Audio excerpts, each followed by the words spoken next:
Bom dia, pessoal! Bem, qual que é a diferença então entre dados absolutos e dados relativos, que vocês vão utilizar aí para responder o exercício, o exercício 4?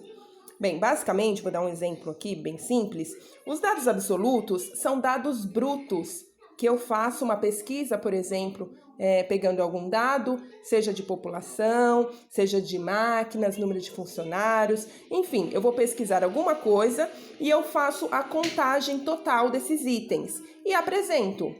Então, por exemplo, na empresa A, eu tenho 100 funcionários.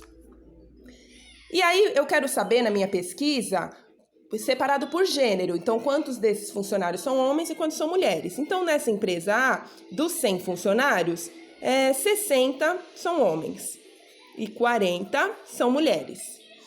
Então esses são os dados absolutos. Tem 100 funcionários, então são todos os elementos, sendo que 60 são homens e 40 são mulheres, são os dados brutos. Eu ainda não trabalhei, eu ainda não lapidei esses dados. E na empresa B, eu tenho 200 funcionários, sendo que 120 são homens e 80 são mulheres. E aí eu quero, por exemplo, na minha pesquisa, eu quero comparar qual a quantidade de mulheres que trabalham nas empresas. Eu quero saber a participação feminina nessas empresas. Será que é muito? Será que é pouco?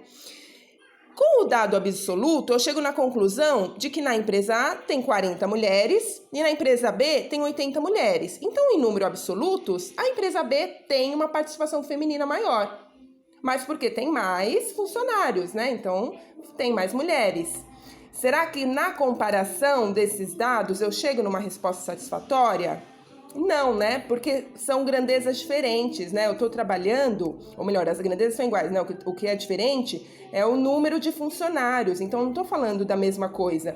Se na empresa B tivesse também 100 funcionários, ou se na empresa A tivesse 200, né? Se fosse o mesmo número de funcionários, aí sim eu podia utilizar os dados absolutos. Mas então eu tenho que transformar ele em porcentagem. Eu tenho que transformar ele em relativo.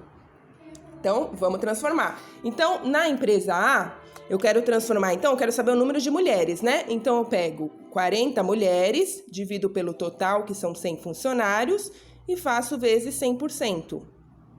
Só cortar os zeros. E aí, eu tenho 40% de participação feminina na empresa A. E na empresa B?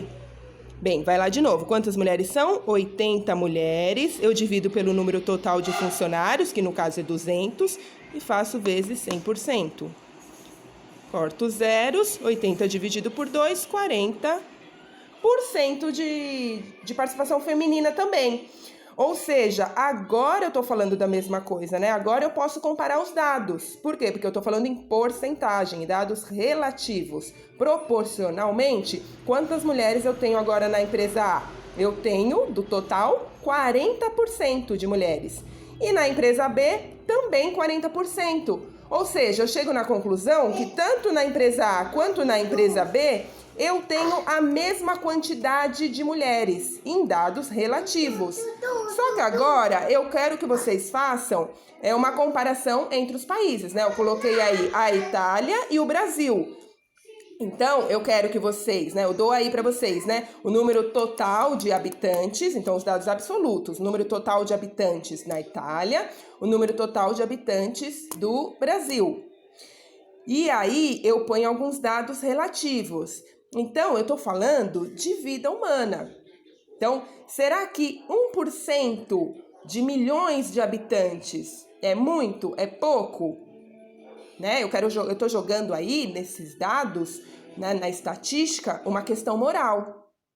Então, eu tenho que tomar cuidado, né? Quando eu trabalho com dados relativos em cima de uma população, porque cada vida é importante, né? É essa reflexão que eu quero trazer para vocês, tá bom? Então, qualquer dúvida, eu tô aqui, tá bom? Façam aí o exercício e me mandem até meio-dia, o exercício número 4.